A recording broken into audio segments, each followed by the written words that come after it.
Hello YouTubers and welcome to another episode of the vlogs. Today we're talking about pair rowing and 8 rowing as we get into the winter training.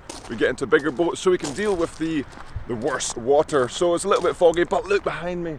The wonderful sunrise we get to experience by being up that little bit earlier, but obviously as the winter goes on, the sunrises will get later and hopefully more people will be able to appreciate the different colours that we'll see. But as I said, it's about 8s and pairs rowing today, and obviously there is a big difference. So let's get on the water. And we are heading onto the water out of the boathouse in the 8 this morning. So as you can tell, I'm going to just go over a bit of sort of the differences between 8s and pair rowing, especially as we head into winter training and the water gets worse. We tend to go into bigger boats. So right now, the water itself actually was absolutely fantastic, even though it was very streamy. So we've got George and Charlie in the bow pair here, so we're going to see them row throughout the session in the 8, and then we're going to see Stanhope and I in a pair from a session a while back, so we can kind of compare what rowing looks like in an 8 and a pair. See this?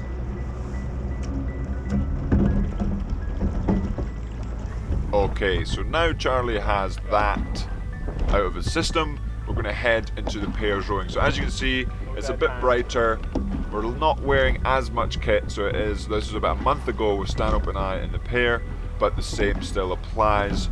Rowing in a pair is vastly different to rowing in an 8.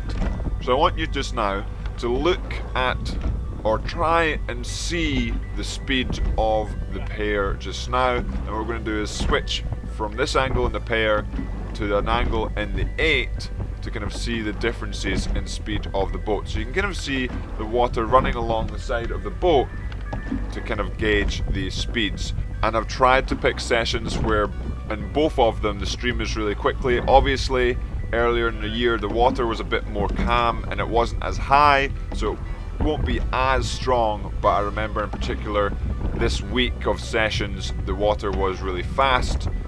So both sessions should be pretty similar in sort of stream wise. So we're going to just watch a little bit of the pair rowing, and then watch a little bit of the 8 rowing, and then we'll continue the chat after that.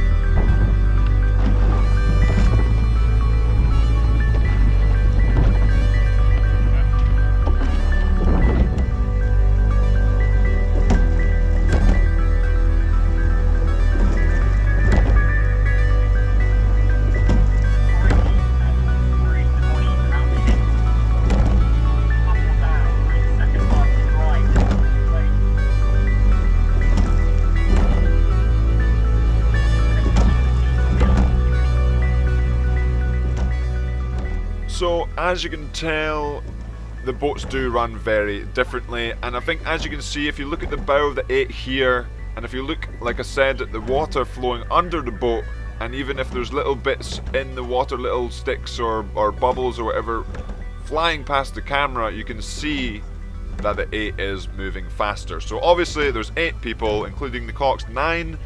As we pass Temple Island, the boat is going to go much faster because there is much more power in the boat to accelerate it along.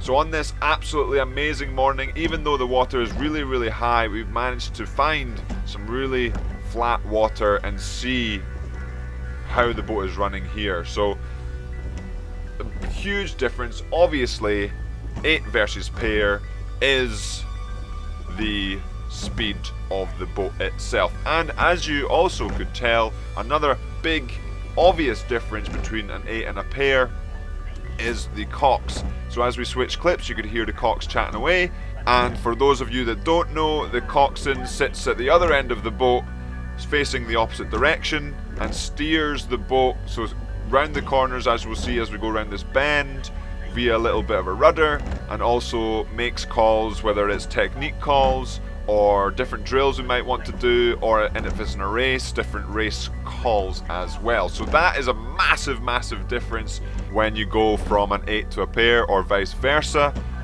In a pair, one of you or both of you make all of the calls and one of you steers. In an 8, you generally might get a bit of chat between the people, but the cox makes all of the calls and does all of the steering. So it's a huge difference, especially when at Leander Club we spend so much time in the pairs, and sometimes it's a bit of a shock to go into the 8 and say, oh wow, okay, I don't have to steer anymore and I don't have to make calls, so all I have to do is focus on rowing as well as I can. So that makes a really big difference, and even just hopping into the 8 can make a big impact on our pairs rowing as well. And lastly, as we sweep round the bend here on the Henley stretch, on this incredibly flat water, I'll see if we can switch the camera around here so we can look at that glassy water and the sunrise, as well as the blades, as we talk about the last difference between an 8 and a pair, which I think is technique. So the technique in an 8 is hugely different to that in a pair. In a pair, you generally take a lot more time around the catch and then send it through the finish. But in an 8, you don't take as much time through the catch, you really smash it on at the catch and then sort of just flick it through at the finish. But with the boat moving faster, you really have to get a grip in the 8, as opposed to a pair where you have time to gather the boat and take your time just that little bit. So there's a huge difference in speed, which really is why the technique is so different, as well as the amount of weight you have to shift along. But that will be it for the chat as we put the blades down, and I'll see you back on land. And we've made it into the crew room after the session in the 8. Hopefully enjoyed a little bit of a conversation of pairs versus 8s rowing, but as always, after the session we've got to fuel up, so we've got some delicious breaded egg toast to fuel us up, because remember, food is fuel. Yeah.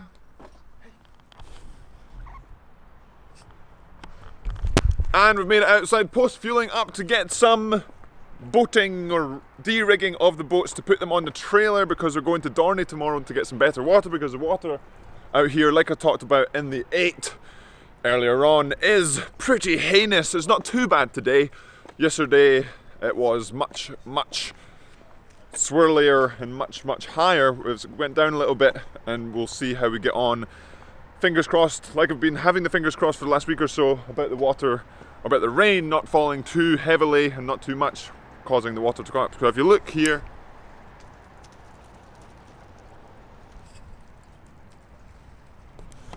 the water itself is very high, and so it is only maybe 30 centimeters away from flooding. But now de-rigging the boats and putting them on a trailer, and obviously playing with the puppies all year. And we've made it outside post putting all the boats on the trailer here, ready for Dorney Lake, and we've got Rich and Ed. Ed and Rich. Hello. Spoke earlier about sort of being in an 8 versus being in a pair. What is your favourite, an 8 or a pair? Rich? It depends. And what does it depend on? Because, like, excuse me, last year, just before Henley, when the 8 was going as good as it was going, there's no better boat to be in, is there? But then the same could be said With any boat. for any boat. Yeah, when it's finally tuned and going really well, you always think this is the best. This is the best. But yeah, they both have a time and a place. But I would say maybe just the 8 fractionally. So if the 8 is flying and the pair is flying, you would prefer the 8? Yeah, just because it's easier. It's a completely different stroke, as I mentioned earlier. But Ed, what are your thoughts on the matter? Similar to Rich, but I really like pairs. When the pairs get really going well, it is good. If you happen to find someone who you can really get along with, then it really does. Anything feels better, in my opinion. In Ed's opinion. But What about it can be. What about me? Similar to both of you, it can depend on whether you're in the stroke seat or not. whether you're in the stroke seat. Well, there is a big difference. Like from the testing we did that my ability and most people's ability changed stroke seat versus bow seat.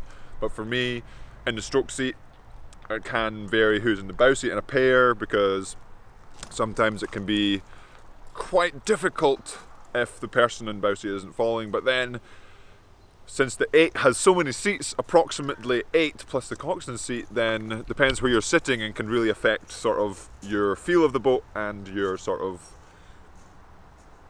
how you're enjoying the boat as well, because it can become, if say you're in the stroke seat and it's not going well, it's almost more difficult to enjoy. But if you're in, say, the middle of the boat and it's not going well, it's a bit less easy to feel, so you think it might be going better than it is. So I would say, like Rich, with if they're both going equally well, I would prefer the 8. Fastest boat on the water, and it can be really exciting. But that will be it for today's episode, Jam Squad. Hopefully you enjoyed it. Something a little bit different, talking over the footage once more. But as always, Jam Squad, remember to subscribe if you haven't already. Hit that like button, and I'll see you tomorrow when we're taking these boats to Dorney Lake. Oh yeah!